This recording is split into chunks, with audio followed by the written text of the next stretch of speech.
o ministro da Economia, Paulo Guedes, falou lá em Davos e o Ângelo Nascimento está acompanhando. Qual foi o teor desse primeiro pronunciamento do ministro lá na Suíça, hein, Ângelo? Bom dia.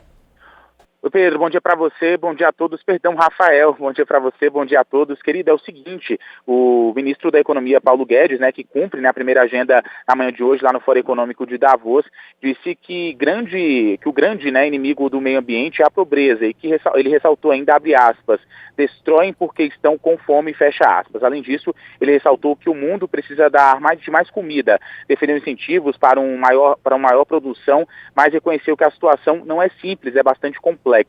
Guedes disse ainda que, abre aspas, somos animais que escapamos da natureza, fecha aspas. Sobre negócios, o ministro disse que o Brasil está criando um ambiente melhor para investir em qualificação para as pessoas se adaptarem a empregos que agora seguem um sistema mais tecnológico. Guedes destacou ainda que serão criados 3 centros para uma aproximação maior com as atividades do Fórum Econômico Mundial de promoção da educação e pesquisa acadêmica, a ligação com as pessoas de negócio e também um acelerador de qualificações. A gente lembra ainda, que ele não iria, até então, quem iria participar do fórum era o presidente Jair Bolsonaro, logo depois, então ele desistiu depois daquela situação entre Estados Unidos e o Iraque, na verdade, aí acabou desistindo, então, de ir, e aí o Guedes acabou assumindo a dianteira. Então, a expectativa é que ele siga lá até a próxima quinta-feira, Então, agora, essa fala do ministro hoje, na primeira agenda dele lá, ele que abriu ontem também lá falando, então essa fala um pouquinho mais forte hoje do ministro da Economia, que participa do Fórum de Davos, lá na Suíça. Rafael. Valeu, Ângelo. Ângelo Nascimento registrando aí, então, esse primeiro pronunciamento do ministro da Economia, Paulo Guedes, que é o representante formal do governo brasileiro lá na Suíça, Thaís. O ministro Paulo Guedes fez 2 pronunciamentos hoje, já às 5h30 da manhã, ele fez a primeira participação, depois essa que a gente contou aqui agora, falou praticamente a mesma coisa nas 2 situações, e ele vai ter uma série de encontros agora, vai participar de painéis que são promovidos por bancos e instituições e entidades que se aproveitam dessa reunião para promover seus próprios eventos, assim como acontece nas reuniões do Banco Mundial, nas reuniões do Fundo Monetário Internacional, em Davos acontece a mesma coisa. Bancos, tanto nacionais quanto estrangeiros, promovem os seus próprios painéis ali, com celebridades e autoridades para falar, para fazer as suas apresentações. E o ministro Paulo Guedes vai ter essa participação, que no final é uma participação mais ativa, porque tem muito pergunta e resposta, tem uma interação maior entre o público, que é formado pelos empresários e pelos investidores, e os painelistas. Ele fica numa situação mais delicada quando ele é cobrado pela questão do meio ambiente, porque a gente sabe que aqui no Brasil o Brasil ainda não apresentou a sua política de meio ambiente, pelo menos não de forma responsável, Pelo contrário. Então, quando ele vai falar disso, ele realmente acaba buscando uma saída como, destroem a floresta porque estão com fome. Não sei se madeireiro ilegal está passando fome, viu, ministro? Eu confesso que eu não consigo enxergar esse cenário. Eu acho que tem muita gente a população em torno da floresta amazônica, certamente tem muita gente ali que passa fome e que vive na linha da pobreza ou da extrema pobreza no Brasil e que depende, sim, de política ambiental dentro de um escopo de política pública. Mas vamos lá. O que o ministro tem para apresentar de mais relevante, só terminar aqui, Cláudio, é a questão da reforma da Previdência, e nisso ele tem razão. A reforma da Previdência, que não era exatamente a que ele queria, mas ela é suficiente e ela tem uma potência importante que conseguiu tirar o Brasil do abismo fiscal, que é como ele mesmo fala, O Brasil não corre mais nenhum risco relevante hoje daqueles que a gente ficou conhecido. O risco cambial, não temos dívida externa, somos credores em dólares, temos uma enorme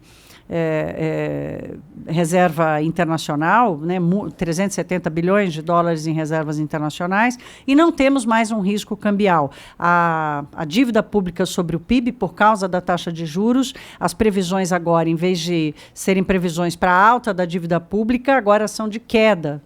Então, o risco de se investir no Brasil, tanto do ponto de vista do câmbio, quanto do ponto de vista da solvência do país, esse não existe mais. Então, o qual é o atrativo para chamar o investidor estrangeiro para investir no Brasil? Tem que ser marco regulatório, tem que ser reforma tributária, tem que ser continuidade das reformas para a continuidade do ajuste fiscal, porque se o risco fiscal não existe, o desarranjo da gestão pública continua aí.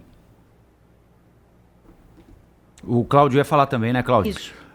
Enfim, a questão é a seguinte, na Amazônia, a Amazônia é um lugar muito particular, aliás, eu recomendo a quem não conhece a fazê-lo, é um outro mundo, é um mundo completamente diferente daquele que a gente imagina, ou que supõe, e completamente diferente da realidade que a gente vive nas cidades ou mesmo no interior do Brasil. A Amazônia é uma coisa completamente à parte. O que há na Amazônia é um fenômeno do caboclo. Muita gente, enfim, como nós sabemos, é uma extensão de terra e de floresta tem para todo mundo, e eles vão ocupando esse espaço, eles vão desmatando para fazer a sua própria cultura.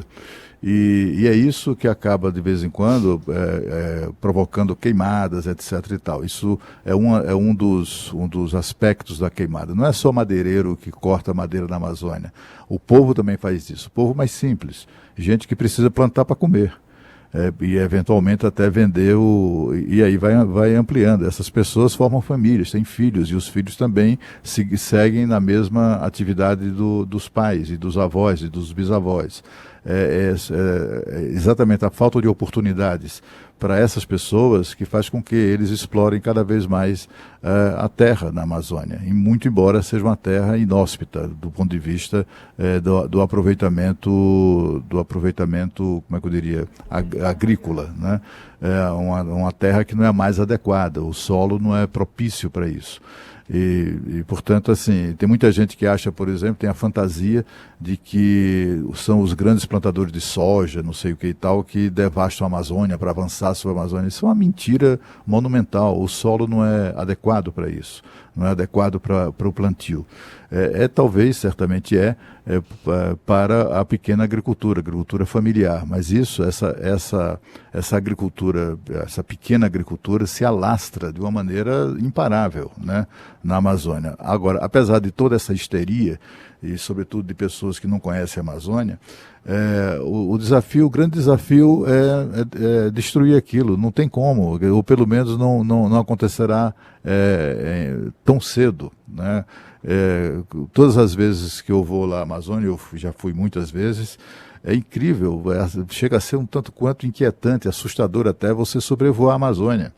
Você fica olhando para baixo, você não consegue ver nada, absolutamente nada, a não ser uma massa compacta de verde, de mata, de floresta inexpugnável. Parece o oceano, né, Cláudio? Não termina nunca, né? Exatamente. Você olha lá de cima, você fala, parece que você está atravessando um oceano e não é a floresta. Exatamente. Eu não sei se já contei aqui no programa, mas lá na eleição, na campanha presidencial de 1989, das primeiras vezes que eu fui à Amazônia, eu fui lá com o objetivo, com duas equipes de TV, com o objetivo de fazer imagens da devastação, para fazer a denúncia disso no programa eleitoral gratuito.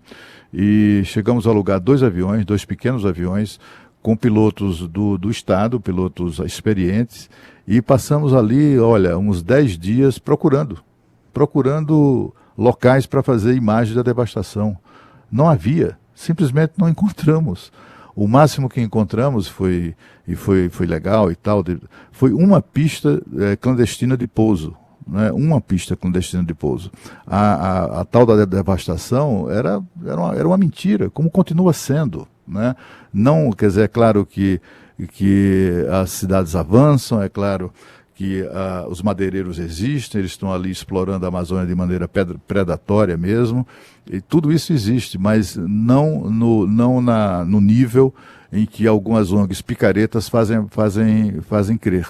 Essas ONGs ganham dinheiro com isso, divulgando dados. Se tem uma ONG lá na Amazônia que todo mês divulga que este mês foram 5 mil, foi devastados a Amazônia, equivalente a 5 mil campos de futebol. Meu Deus do céu, se tudo isso fosse verdade, não haveria mais Amazônia. É só você ver desde há quantos anos essa gente espalha esse tipo de mentira. Então, assim, é preciso ter muita cautela. Na questão em Davos, o Brasil está longe de ser o principal, como é que eu diria, o principal alvo de temas ambientais.